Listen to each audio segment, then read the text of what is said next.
Thank you. Thanks all for joining us. I'm pleased to be here. We're going to do a little bit of a bait and switch. This session is really about the reasons why enterprise mobility is a really, really bad idea for your organization. And so we're going to have our panelists talk about that. And with me today, I have KK, Dr. KK. He is the VP Chief IT Architect for EMC. Lisa Mitnick, she's the Senior Executive for Accenture's Enterprise Mobility Practice. Lior Netzer, he's the VP of Mobile Network Strategy for Akamai. And Marilyn Smith, who's Head of Info Services and Technology at MIT and is on the front lines with a lot of the topics we're going to be talking about today. To make life easier for you, they are seated in order as they appear in the book. So if you forget anybody's name, we don't have cards out, but that's how we're set up. And so, yeah, you know, I think we're going to talk about why it's a really, really bad idea. And one of the reasons I think it's a bad idea is because it's going to make your Gen Y workers happy. And you know we don't want to do that. So, KK, why do you think enterprise mobility is a bad idea? I think it's a bad idea because, I mean, we already have enough continuous partial attention at this point of time. So it's going to destroy people's work-life balance. You know, you're going to get more work at home. And so I think it's, you know, look at everybody here. Everybody's looking on their devices, not even following us. So I think it's a bad idea. And Lisa, your thoughts? I would say problem solved, right? I mean, we can use Twitter for expense reports. We can do management presentations on Facebook. We can handle logistics, you know, through Foursquare, and purchase orders through Groupon. So, like, who needs it, right? I think pen and paper is the way to go. But Lior, what do you think? Well, I think it'll make you use your cloud a lot better. It'll let you use your centralized resources a lot better. And why would you want to do that? Get clients out on every single device possible. Manage 5, 6 devices per person. Terrible idea to centralize things in the cloud through mobility, in my mind. Way too much trouble. Marilyn, what do you think? At MIT, we believe in control. The heck with innovation, the heck with pandering to our students. It's back to mainframes, dumb terminals. We heard that this morning from the guy from New York Life, right? Mainframes, dumb terminals, and central IT control. Yay.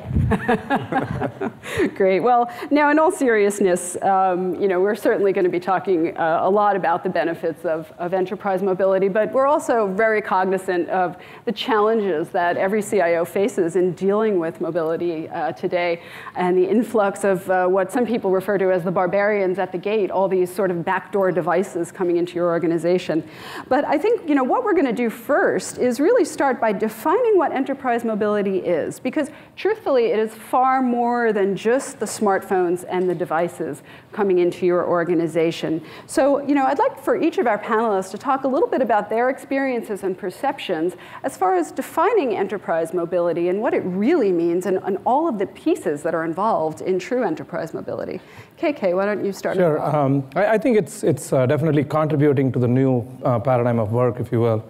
In terms of, you know, even at EMC, we have a WorkWise program, which allows people to work from various places. We're virtual anyway.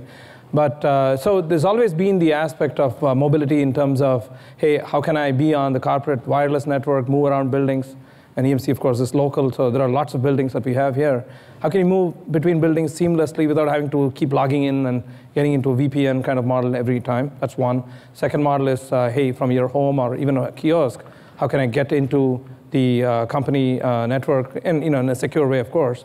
The third model is, of course, we have a lot of field engineers who work at customer sites. How can they actually reach back? And so there's that mobility component.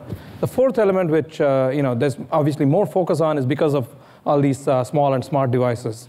And definitely it adds to the picture, but at the same time, our overall model of it is around choice. And are you able to work out of any place, anytime, with any kind of a device, and that's the place where we're going. Yeah, and I think that's really the redefinition of work as not a place you go, but a thing you do is really at the center of it. But Lisa, what are some of your thoughts? Yeah, I think enterprise mobility really spans everything from business to employee, B2B, B2C, and really entails a whole host of different types of devices, from your traditional cell phone and smartphone to tablets, and now machine-to-machine devices, so that you can now track assets, inventory, and fleets.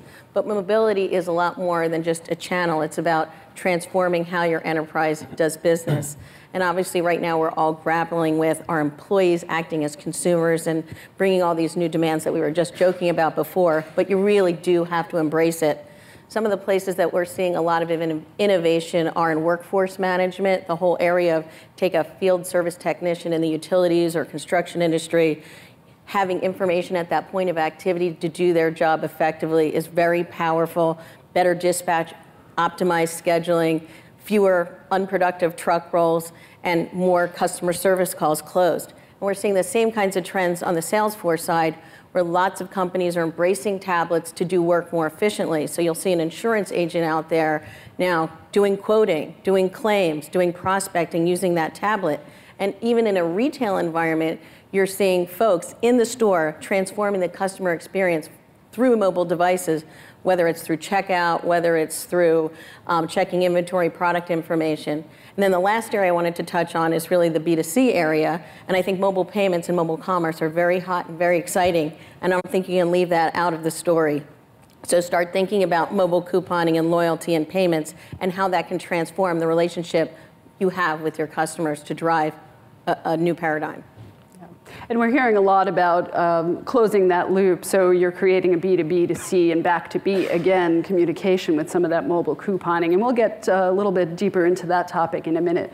But one of the things about mobility, obviously, is it is wireless. So networks are important. Lior, what else do you think is essential? So strengthening what my fellow panelists say, I think it's really about giving in to your employees' desire in a way, to the point Marilyn made as well. It's about allowing employees to choose their devices, but also figuring out a way, and I don't mean this is a solved problem yet, but I think it will have to get solved over the next few years, of how to make that secure and how to make that personalized, yet give the employees the desire to use mobile a lot more because it's now a device they picked.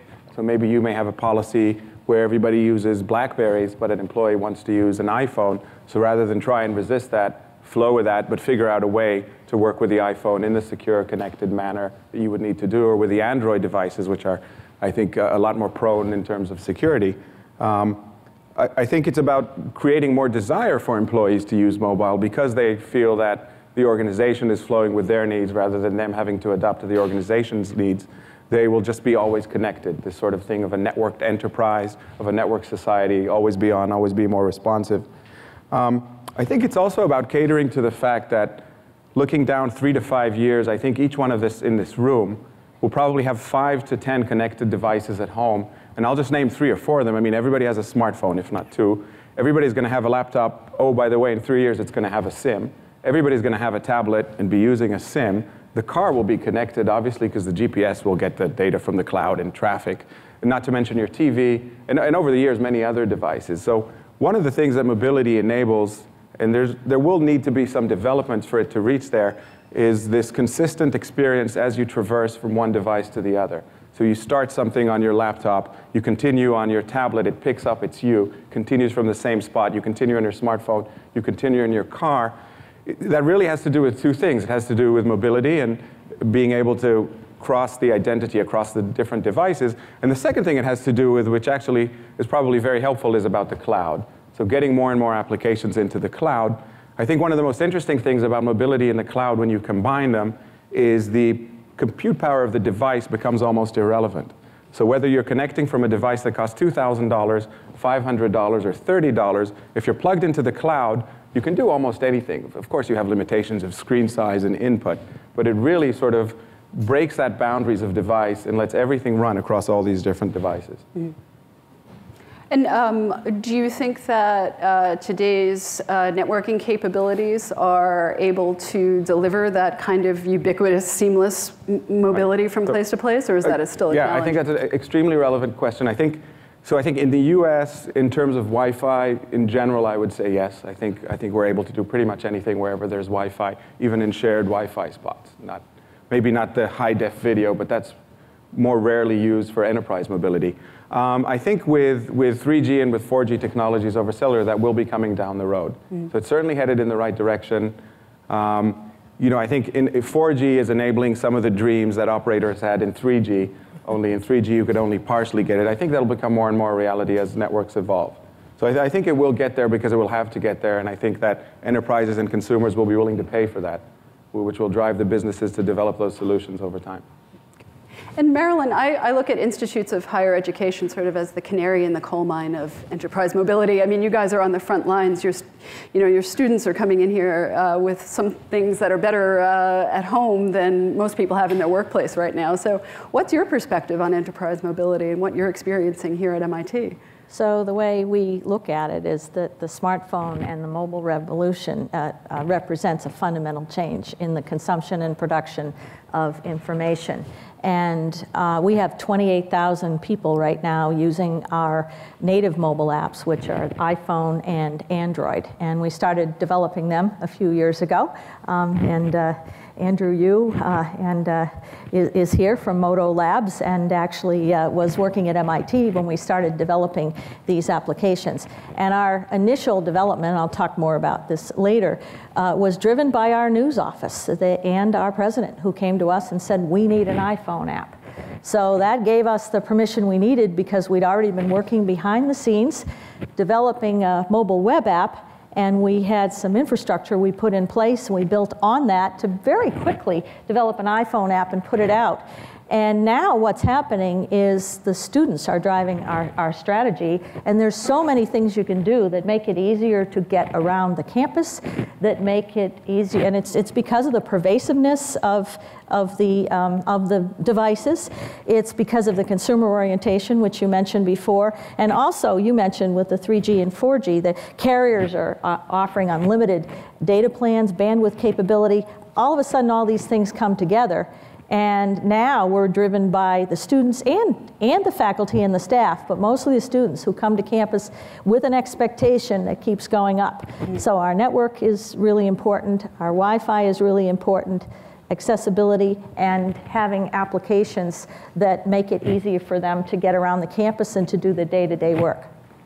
And what about on the back end in terms of support staff? I mean, I kind of look at enterprise mobility as the kind that works in the carpeted halls and the kind that works out in the field. And so a lot of organizations embrace mobility first for some of the people on the front line, the field workers and maintenance people. Do you have deployments for them? And can you talk a little bit about how that might be different from your overall strategy?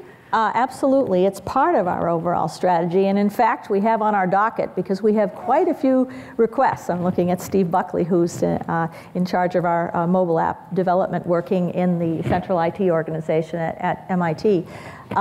We have requests. Some of you probably live around the Boston area and know that Mayor Menino drove an effort to put a mobile app in place where people can take pictures of broken lights or potholes, probably. They'd probably take lots of pictures of potholes and then ship it directly to, in this case, it'll be our facilities area. So we have an SMS app right now, and we're going to be building a mobile app, integrating it in with our iPhone and our overall MIT app, and that's top on our priority list. We're also working on another application which is which will have a special device which is integrated with our ERP system that will help the facilities folks to do their day-to-day work. So those applications are in progress, and yes, they're an important part of our strategy also. Great, great, yes. And we're going to return to that topic of integrating to something like an ERP system and what's involved there. But I do think, I want to hear a little bit more from the other panelists about that concept of the carpeted hall mobility versus the field worker mobility, and what the differences are for enterprises, and maybe how the cases are different for building out and supporting. And one of the examples I have was a case study I did with the CIO of Our Kids of Miami-Dade County. And this actually was a very simple mobility deployment. They gave smartphones and laptop computers to caseworkers who had previously only had pen and paper. And their ability to take care of at-risk children improved tenfold, because they were able to document and connect to the back-end database, and every month that caseworker was responsible for taking a photo of a child, date and time stamping it with the geolocation capabilities of the phone, and putting the case notes into the PC. Very simple solution that worked for field workers, was easy for them to learn, and really dramatically changed the way that business operated. And so I'd be interested in hearing a little bit more from you guys about some of the other examples you've heard about. Sure. In our own case, our own Salesforce uses a mobile app to sort of do lead generation, opportunity management, and stuff like that. That's on one side. The field people, meaning the technical consultants from EMC who go out to the field sites, they also have an app which they can actually use to basically report back on various aspects of their workflow in terms of, hey, I reached this site, I actually fixed the problem, and so on and so forth. That's another aspect of what's been given out. And those are the sort of first apps that are already out. But then there are, if you want to call it, there are sort of horizontal apps which are around expense reporting, which is very easy one to look at because everybody travels, does expense reports, and the way it changes the model of even taking your camera and just taking a photograph of your expense report rather than having to submit it through various workflows as physical paper somewhere is now getting to be more of a reality. That's another case. And then down to very simple, if you want to call it total customer satisfaction kind of app, for our own employees. We have many buildings. We just cannot find conference rooms, not even to book them, but even to find them. And so there's a conference room locator app, which basically you can search for, and it'll tell you. It doesn't do a GPS yet, but it tells you where exactly the conference room is, in the location. And that's a very simple app. But it's generating a lot of customer satisfaction from that perspective.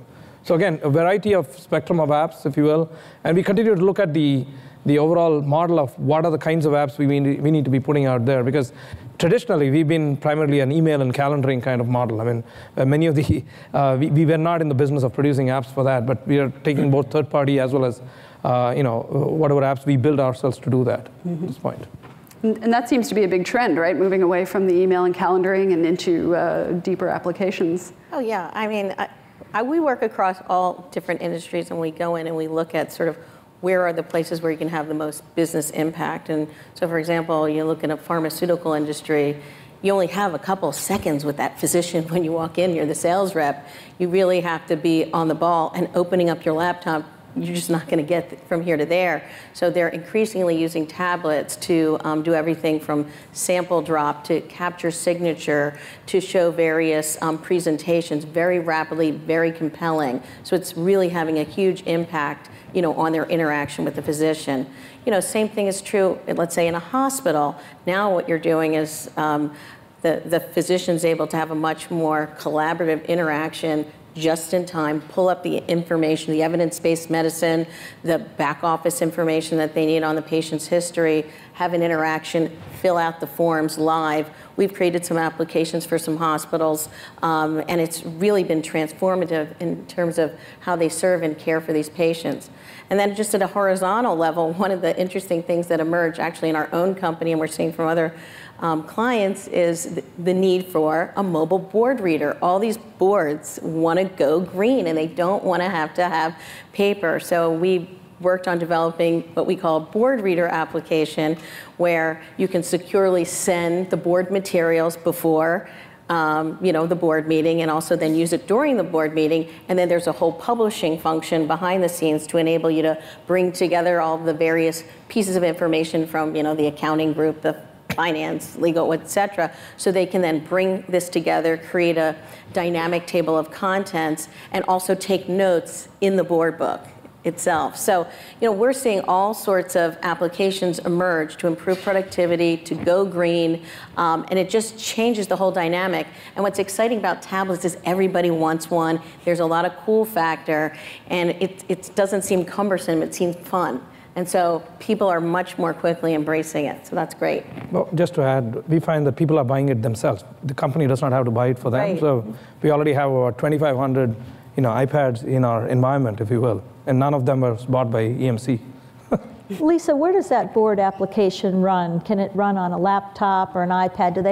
Do the folks that use it have choice in terms of where they run it? So it's brand new. We just started launching it, and it was originally developed for iPad, but we're looking at developing it for other types of tablets as well, because we want to be, agnostic in terms of platform. But yeah, I mean, we still have a web. A place for the board to go to download information from the web, but they all now have iPads, and they're all now able to get their information that way. So it's pretty cool. Very interesting. And Lior. So I'll give one example of Akamai and maybe some things we're hearing from our customers. Many of them are in the enterprise segment. So we have a sort of pick your own phone, pay for your own phone policy, and you get a refund based on your function and title, et cetera, et cetera. But everybody brings their own phone, and the company has built sort of or has opened up and enabled sort of the iPhone app and the Android app and the BlackBerry. And I don't know if it's possible for every phone, but definitely the ones which have sort of passed security. And I was looking today in a staff meeting, and probably 30% of the people had the iPad or the iPad 2 just in the meeting. And these are all paid by themselves. And even though the laptop is portable, you still need to undock it, which is, oh my God, you have to undock it. So what could happen? You need to put it in standby and they need to open the VPN. So they leave the laptop in place, they take the tablet instantly on, and so it's not a great tool for producing presentations or writing very long emails, but it's certainly a great tool to stay on top of your email and be responsive while you're not near a place where you need to produce materials. Right. And I think that's one trend. From our customer perspective, the interesting thing, which I think will happen more over time, is today a lot of our customers, if I look in the travel vertical and delivery vertical, treat mobile based on the device. So anything going to a smartphone, they consider mobile. And the way they measure the experience of the user, number of page views, transactions, conversions, e-commerce conversions, is all based on the device. And it's interesting, I think the Cisco V&I report quotes that I think 70% of connectivity in the US of traffic in mobile devices is actually coming over Wi-Fi. And if you actually go talk to operators, and assuming the 2015 scenario I was talking about where every laptop has a SIM and every tablet has a SIM, and if you look at predictions, say by Ericsson, 50% of the traffic is going to come from 10% of the devices. They're going to be large screen devices using a SIM, yet the way enterprises and CIOs, content providers are looking at it, they're still looking at it from a device perspective and not a network. And one of the things to embrace is the fact that this mobile network now will be going to several different screens, and you may actually need to create different page weights for if you're network aware.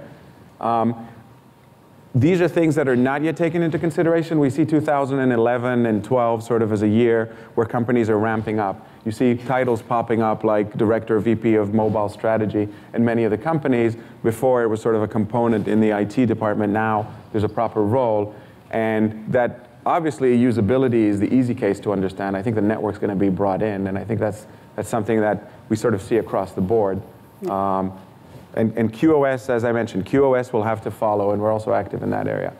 Great. For mobile. I'd just like to add something. Yeah, I'm curious to hear what you have to say about that. Because our network at MIT is one of the areas that we spend a lot of time and a lot of investment in, and it's becoming and has become more and more critical, and expectations go up. But what I wanted to add is video and where video is going. And video and mobile are going to come together. I mean, I know that we can all watch YouTube videos on our mobile phones, but I think the network is going to be critical to video. And if you look at what Cisco is doing, for example, what some of the companies out there are doing that are network companies investing in video, I think it's hard to know exactly where that's going, but I think video is going to become as pervasive, and it's going to fit in with this whole strategy with mobile in the future, and it's happening very quickly, and it's making the network more and more important, as you mentioned.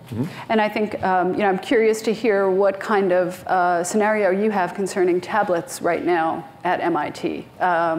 Do you have a lot of users? Are they bringing them in themselves? We actually have a lot of users. They're bringing them in themselves. We're supporting them. Mostly what people are using tablets for is a replacement for the laptop, and it's kind of interesting because I've been to a number of meetings, not just at MIT, but at other universities, where some people are bringing both their tablet and their laptop.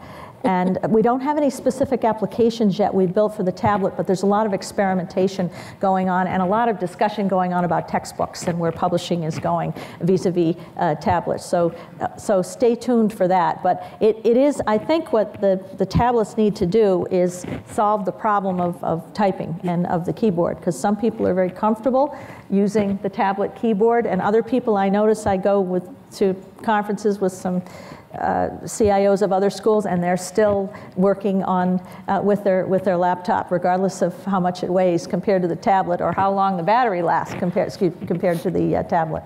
Yeah. Having spent most of my life typing, I can tell you I cannot use a touchscreen keyboard at all.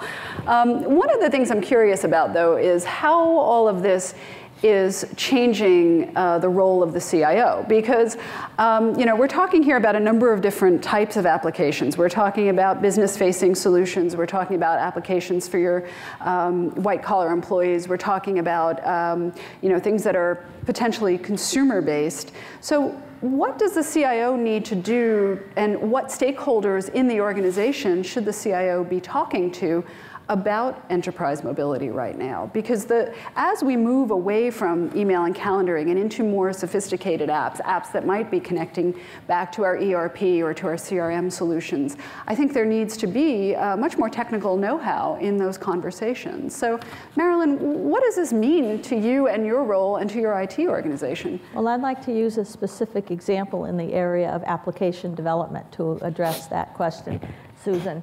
I think there's going to be a fundamental change in application development. And some of you may know there's a gentleman by the name of Hal Abelson, who is a very widely known and respected computer science professor at MIT. And he's just come from a year working at Google, and he and a small team of people developed an application development language, and basically commoditizing, maybe that's the wrong word, making more available the ability to develop applications. And I think some of the folks that are doing research at MIT are focused on high school kids developing applications. So one of the things that we're doing in terms of stakeholders and strategy at MIT, and I'm really excited about this, and we've been doing it since the beginning, but we're doing it even more now, is that our application development group has worked closely with Hal, and every year he asks us to help teach his application development class. And this year, the students in that class, we worked with them. There were two people from the IT organization that worked with them, actually developed an application for the admitted parents and admitted student parents weekend. I always forget what the acronym is for that weekend. And we actually helped them, working with the admissions department and our back office folks, to get the information, develop that app. Now we're going to incorporate that app into our suite of applications that we can get off the iTunes store and or Google. So, and we have several students. I think we have 6 students are going to be working with us this summer. So what we see is a real, in IT, we really want to work with students as much as possible. I mean, they're the reason we're here, and that and research.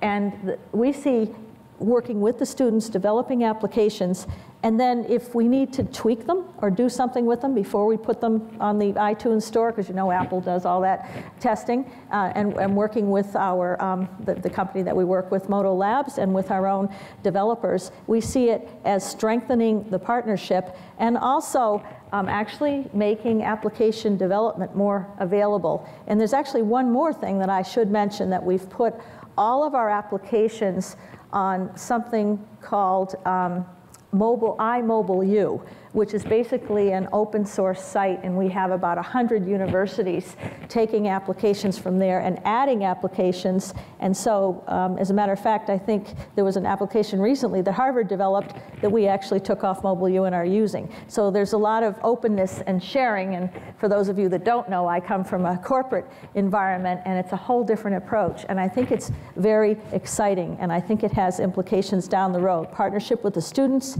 and the openness and sharing with other universities.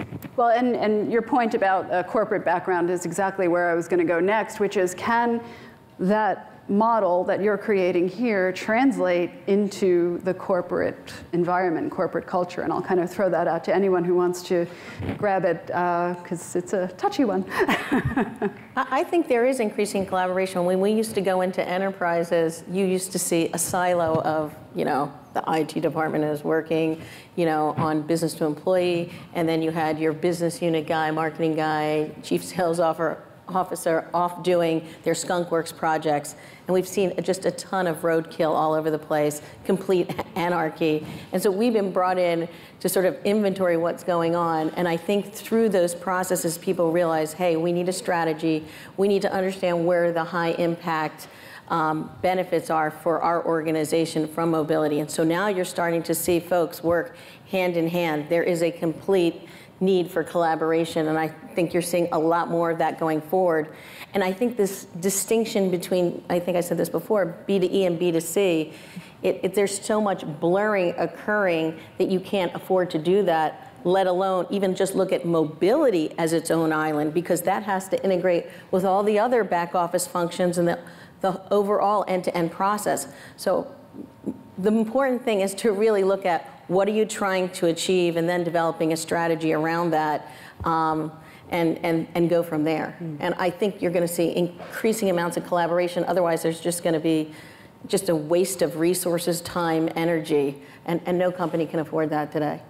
Yeah, although, the counter position that I've heard from some people is that they're so concerned about kind of holding on to the value that they've created in their organization by the way that things are done, that really their livelihoods are at stake when they start to kind of open up the, open up the universe to that level of collaboration. So what do you say to those folks? Well, I think you can put in a governance structure, and I think that's really important.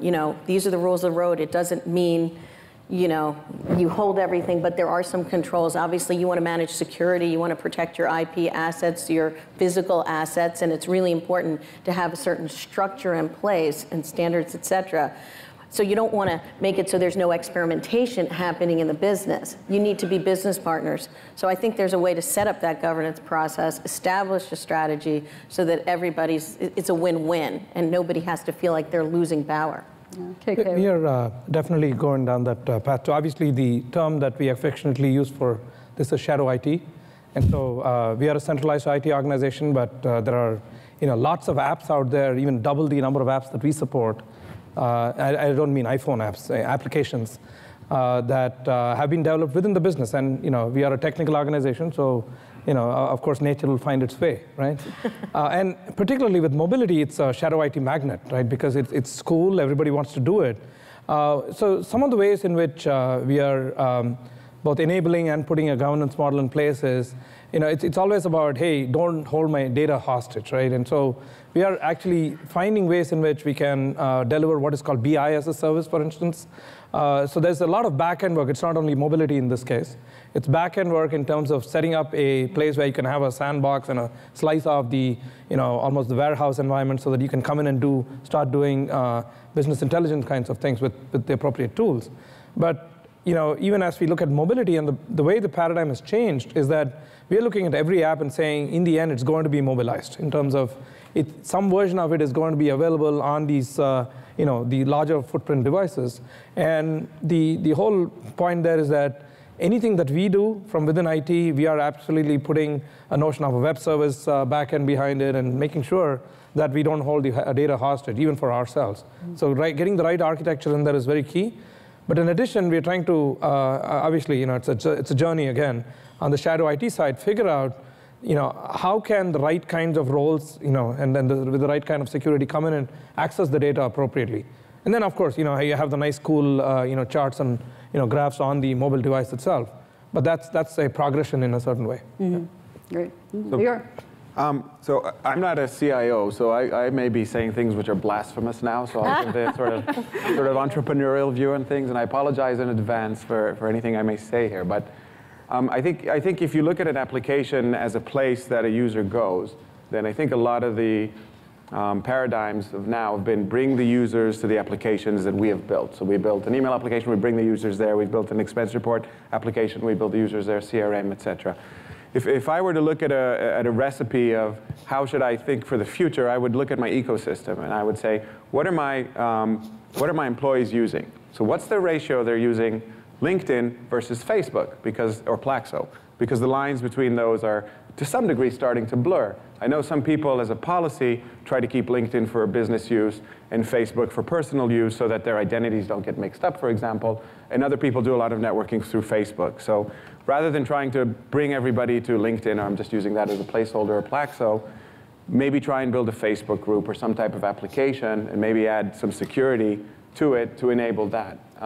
And I could think of the same, not just my employees. I'd look at my suppliers, I'd look at my customers, and I would look at their ecosystem and try to follow it. And of course, there's many challenges, especially around security, around that. But you know, I think that's something that with mobility will have to change. So to your point about control, I mean, we've lost control, you've lost control.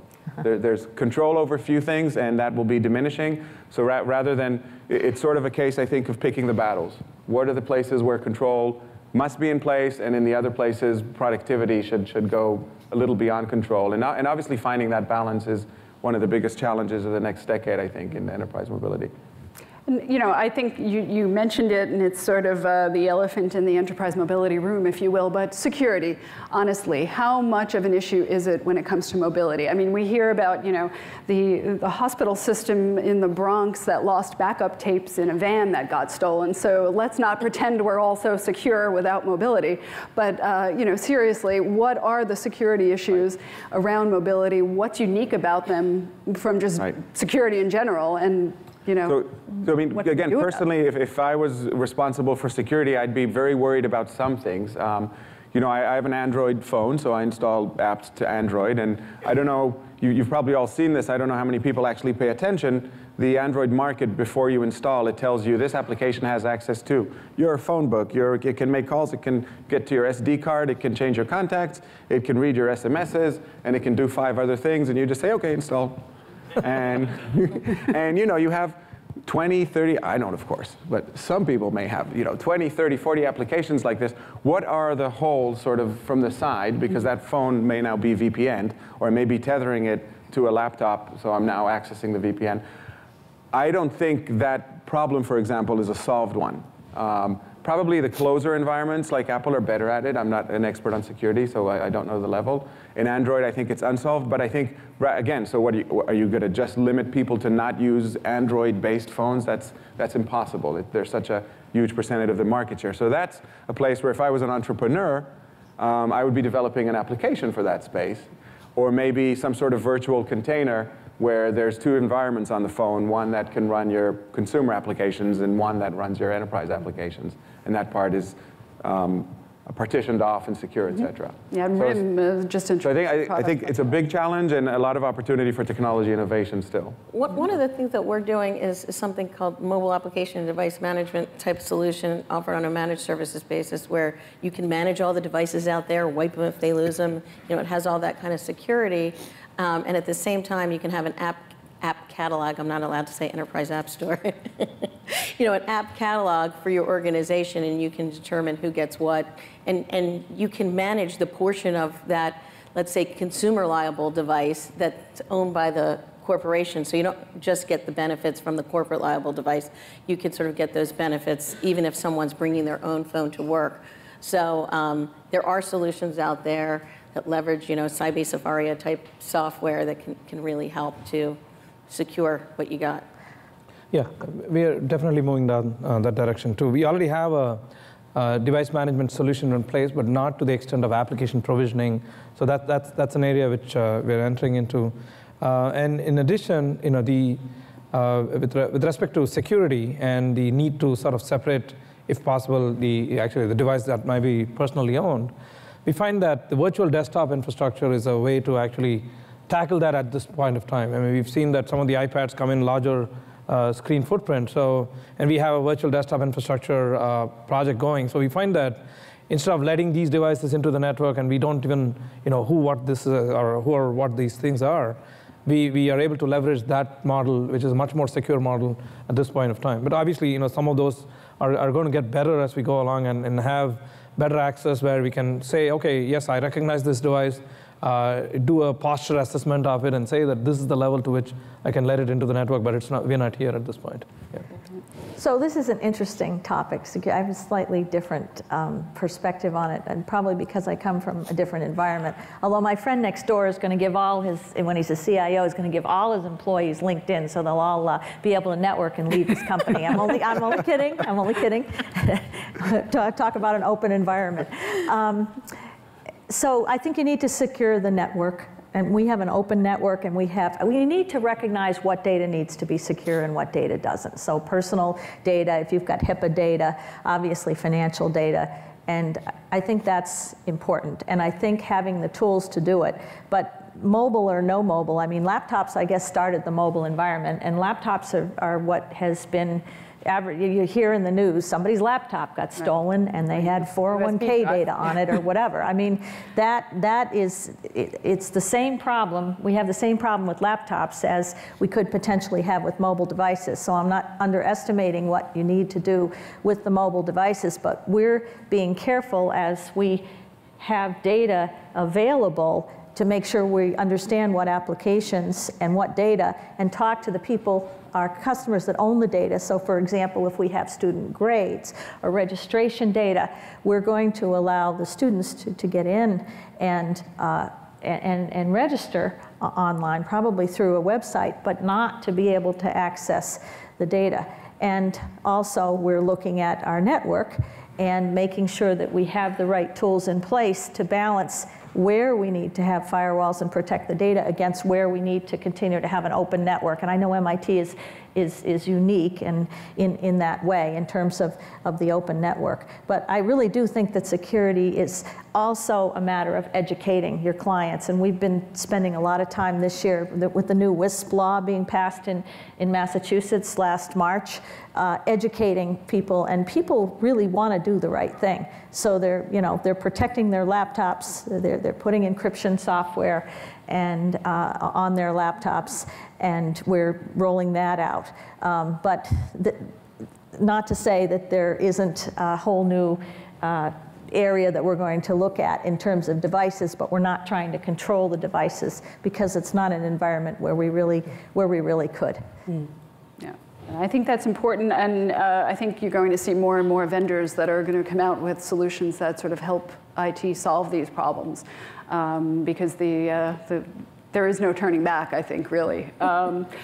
I'm going to, offer the chance for anyone to raise up and ask a question of our panelists. I've been dominating their time, but obviously this is for you as well. So if anyone has questions, yeah. I would just ask that you state your name and affiliation, and then please ask your question. Sure. Matt Hooper, I'm the CEO of SMAC, a local Boston technology company.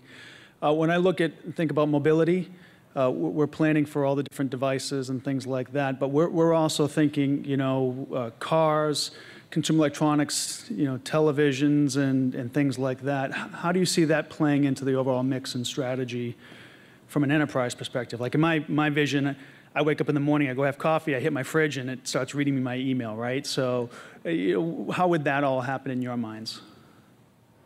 I can take, it really depends on your industry and what you're focused on, I think. I mean, obviously in the healthcare industry, mHealth is huge, and there's a very large focus on, mobile enabling glucometers and blood pressure cuffs, and you're, sorry, I didn't mean to hit my microphone there. But you are going to see mobile gateways in your car, mobile gateways on your body. I mean, so everything can be mobile enabled. And I think that you probably don't want to just define enterprise mobility as B2E, but really think about all the different stakeholders that you're going to reach.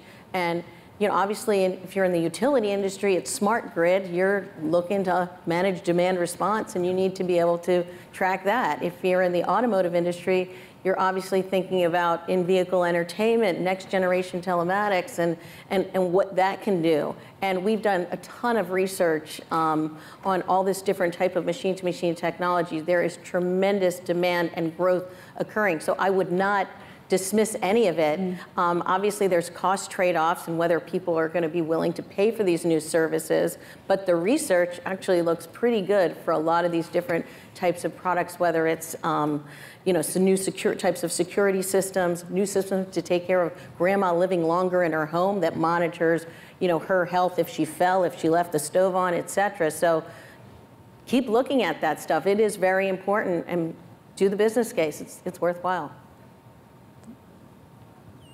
I think you were next first, and then we'll go to you. I'm Chandrika Samarth. I'm a Sloan Fellow, and I work for a healthcare startup, which is government grant funded. We're working on several healthcare mobile application projects, and I think primarily I'd like to address this question to Lior and then to Lisa as well.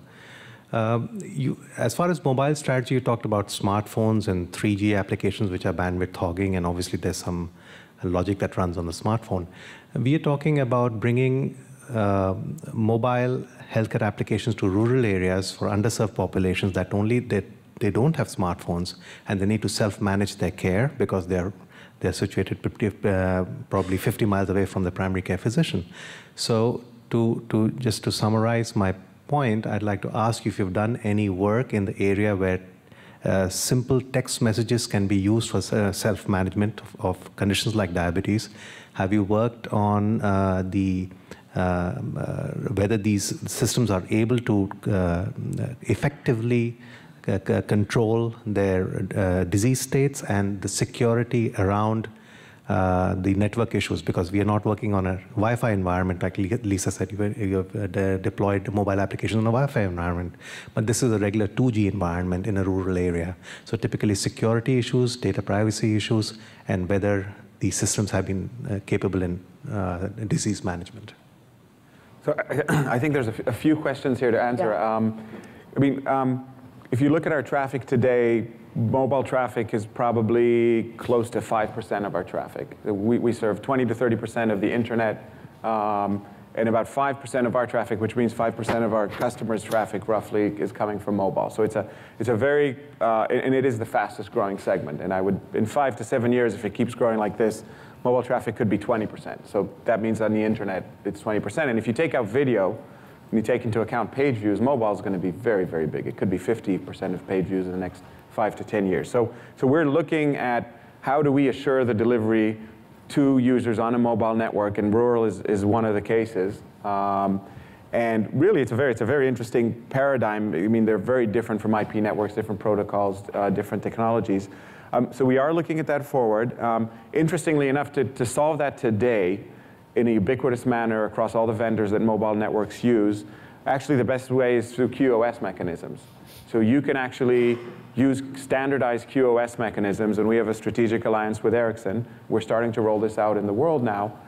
We call it the Mobile Cloud Accelerator, where we will be able to assure the delivery of traffic into mobile networks, and that will be across all technologies, 2G, 3G, 4G. And initially, that'll be through QoS mechanisms, and over time, it'll involve deeper caching. So that's sort of to the first one. So you will be able to, somebody willing to pay a premium price for delivery, and that can be either the consumer who buys the premium QoS or the content provider, will be able in the future, once this network is deployed, to be able to get that assured delivery. And that basically means similar to what you get on an unloaded network. So kind of clear day, 2 a.m., no sunspots, line of sight with a cell tower type of, the best delivery you ever get. You'll get something in that vicinity all the time and be sort of agnostic to congestion. So the second thing about security, very relevant. We will be tying into that security offerings. Operators have means to externalize identity in a very secure way, things called IMSI and MSI-SDN, which is very trusted, and that will enable a better level of authentication. And plus the applications will be running in the cloud, so you won't have to secure them on every client. And then what was the third part of the question? So we have not yet. Maybe you want to talk about that. I think it's early days, but. Yeah, I can speak to mHealth. Obviously there's different types of technology and applications you can use for different markets, and I would say the developing world has taught us a lot of lessons for the developed world on how to use very simple text-based messages. There's companies like Text Alert in Africa, whether it's for medication reminders, collecting information, the EPI survey that I think the Vodafone Foundation helped fund has done enormous things in terms of collecting information in the field, providing that back to a central hub. So I would say that we're also seeing this whole M-payments world take off radically in the developed world in these rural areas, and health savings is a component of that. So when you think about mHealth, you kind of do want to connect up the financial component. So I would say that there's been a tremendous amount of innovation. The mHealth Alliance is really looking at that. Accenture has a not-for-profit focus called Accenture Development Partners, and we go out and work with companies in rural parts of Africa or down in Haiti to bring, technologies that will work with their level of bandwidth and the economic situation that exists there. And I think you'll find a lot is going on, a lot of innovation, things that we need to bring back here. You're next. Thanks First for of your all, patience. great panel so far. My name is Richard Lane. I'm the president of Entrepreneurial Ventures. I mentor a number of mobile startups in the Boston area. An interesting thing, you talked about security and the risk of data being lost, but you haven't talked about any of the tools that are available, like antivirus, anti-spam, remote destruction of the data through tools. You guys don't believe those work, or is it just they didn't come to mind? We're trying to be vendor agnostic, but there are tools, I think, in all of those above categories. I'd like to touch upon them. I guess, if we could keep it vendor neutral, that would be best, but. I mean, clearly, that's another area. I mentioned posture assessment, because that's basically what any device that you put on the network, whether it's laptop or small device or larger tablet device, we need to get a sense of what the posture is, and that includes all of the items that you mentioned in terms of, we want to make sure that you don't bring a device into the network which is going to bring it down in any way. So while there are obviously mechanisms to do that, some of the work in the mobile device front, I think, still needs to be enhanced in that space. Some of the encryption need to be enhanced. Some of the wipe versus selective wipe versus all those other things need to be enhanced. So I think it's still very nascent from that perspective. Again, without mentioning any names, there are obviously tools out there, but a lot more needs to happen in that space. Yeah. We talk about data leakage protection, which is another mechanism of, are you delivering to the device anything from the back end, anything that if lost from a sensitive perspective can be a problem. And so first of all, make sure that you don't deliver anything to the device that can be lost. And so how do you protect that? But then is it too much big brother stuff? And then once it's on the device, let's say, then what do you do about it? So a lot more work to be done there, I think. Yeah. And I think the conventional wisdom is that a lot of these tools bog down the user experience, and so it's always about striking that balance as well. So, great. Justin Chapman, I'm a consultant. I was curious, what's your perspective on how speech recognition will be incorporated into the mobile space, and if you have a time frame and your sense of, are we talking, and when I say speech recognition, I'm thinking natural language understanding versus just your typical call Bob and doing something. Thank you. Good question. I can start with that, even though I'm not an expert on the technical side of it, but we have a pretty active group for various disabilities at MIT supporting technology for them. And one thing, I just last week, several weeks ago, we have a gentleman who's in charge of our public relations who's blind, and Apple has quite a few speech recognition tools. And in fact, he now has the MIT iPhone application. And what he told me is he never believed that he would be able to use a mobile app. He has his own special device, and he's finding himself using the iPhone much more than the special device. So I know that the tools are out there. I think we just need to know to take advantage of them and to make it a priority. Yeah, and I think there's been huge advances in that speech recognition space in the last few years, and I've heard examples of organizations that are mobilizing workers on the factory floor whose hands are occupied but need to be able to communicate, and so they employ speech recognition solutions to communicate back with the back office, and it's voice to text, and it's actually fairly successful. So I think in the next couple of years, you're going to see a lot of progress there. Sure. Interesting point about speech recognition. I think it's one of the applications that really proves the value of the cloud, because what you need for speech recognition, it's not everything you need, but you need very high and fast processing power because you need to respond quickly, and you need to be connected to enough data so that you can correlate things down to something knowledgeable. So it's one of those applications that really never worked successfully until it was connected to the cloud. And now in the cloud, I'm amazed. I've stopped actually typing searches on my phone. I do everything by speech because it's so incredibly accurate.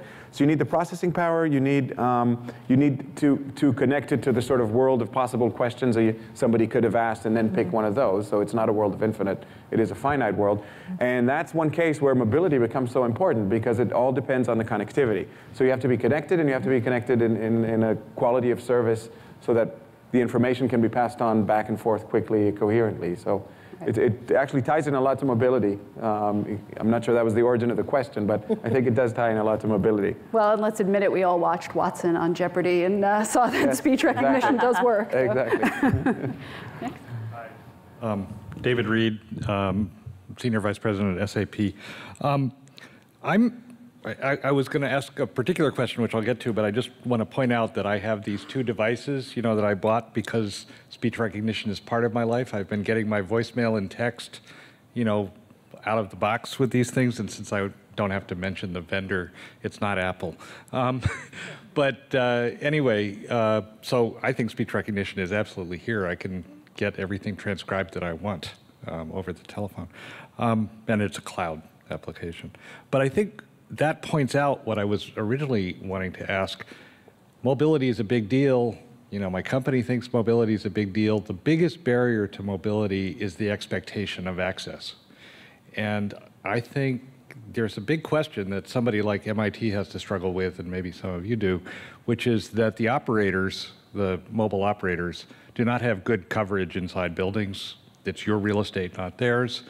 They don't want to share the connectivity with your Wi-Fi networks, although those campus networks are crucial. In fact, they're more important for business applications. And I'm curious how you're managing the relationship with those vendors who really don't want you to have the kind of seamless mobile space. It's very much like the seamless rural app access, but it's seamless urban, right? I walked into MIT, I was very happy that I could get on the MIT network without a serious barrier. But I go into a hotel, good Lord, they want to charge me enormous amounts of money per device, right? And that's just not going to work for an enterprise application. So, MIT guest network. I'd actually like to start with that one. We spent a couple of years doing what I'm sure everyone else in this room has done, and that is working with the individual cellular vendors to put towers on various buildings, getting permission from the city of Cambridge and working through what we needed to work through. We now have a recently signed contract with a well-known vendor at their expense to put indoor coverage across MIT in the next 3 years, and it's going to be vendor agnostic. So I think you're going to be seeing, I know that other universities are also talking with various well-known cell vendors, and I think you're going to be seeing more of that. It'll be interesting for me to see, because we have very old buildings here, and it's a huge campus, but to see what happens in 3 years in terms of, you get all this in-building coverage and then some other development happens so that you won't need it anymore. I don't think that will happen, but that's definitely a priority of ours. And prior to that, we worked with another vendor, because what you can do is you can put devices in spot places in buildings that are problems, and particularly some of our VIPs that were complaining that their iPhones weren't receiving in particular locations at MIT. We actually put some enhancements there. So we're really excited about this contract, and we're working very hard right now with the vendor to facilitate their installation. Yeah, and I think it's a fantastic point, and it's one not to be overlooked. I spoke with the CIO of a large hospital complex in Denver, and they were building a new campus, and the project got delayed by 6 or 8 months because of that very issue. They wanted wireless ubiquity in the new campus, and the carriers did not want to invest in that area and building towers that he needed, and it just delayed the project. There are third-party vendors who do work with organizations to help them through that process. If you try to go it alone with the carriers, it can be an arduous road. And there are municipality laws as well that you have to accommodate. So well, the carriers are going to have to negotiate with the other carriers, and that's all happening behind the scenes, which is going to be very interesting to see how that works out. No, well, I mean, I agree with all the points here. I think there's sort of a love-hate relationship between cellular and Wi-Fi. I think 3-5 years ago, Wi-Fi was the biggest enemies. You'd have carriers shipping out devices where they firmware disabled Wi-Fi, even though the device is enabled. So you'd go buy a device in Europe, say a Nokia E6171, and it would have Wi-Fi. You'd buy it in the US, and you couldn't get Wi-Fi. But it's the same device. I'd check the serial number on the back. And it's because the carrier disabled Wi-Fi because they wanted to force everybody to buy the big 3G plans. Now, I think a few things are coming. I mean, first of all, some type of, you'll always get sort of ubiquitous, it's never 100% ubiquitous, but better overall coverage. And I mean, obviously outside a campus, not inside a campus. With cellular, data plans are getting capped. It's very common now that data plans are capped at 500 megs or a gig.